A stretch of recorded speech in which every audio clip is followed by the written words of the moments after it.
பெஞ்சல் புயல் மற்றும் கனமழையால் பாதிக்கப்பட்ட வெள்ள சேதத்தை கடலூர் மற்றும் புதுச்சேரி பகுதிகளில் மத்திய குழு இன்று ஆய்வு செய்தது. பலத்த மழை மற்றும் தென்பெண்ணை ஆற்றில் ஏற்பட்ட வெள்ளப்பெருக்கால் கடலூர், பன்ருட்டி, குறிஞ்சிப்பாடி வட்டங்களுக்கு உட்பட்ட தென்பெண்ணை ஆற்றின் கரையோர பகுதிகளில் உள்ள குடியிருப்புகள், சாலைகள், பாலங்கள், தென்பெண்ணை ஆற்றின் கரைகள், வேளாண் மற்றும் தோட்டக்கலை பயிர்கள் ஆகியவை சேதமடைந்தன. பன்ருட்டி அருகே பகண்டை, மேல்பட்டாம்பாக்கம் உள்ளிட்ட பகுதிகளில் மத்திய உள்துறை இணைச் செயலர் ராஜேஷ் குப்தா தலைமையிலான குழுவினர் ஆய்வில் ஈடுபட்டனர்.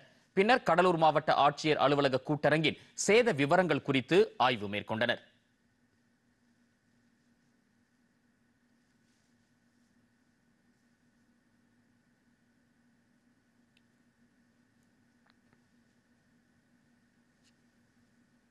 அதைப்போலவே புதுச்சேரியில் பெஞ்சல் புயலால் பாதிக்கப்பட்ட பகுதிகளில் மத்திய குழுவினர் ஆய்வு மேற்கொண்டு வருகின்றனர்.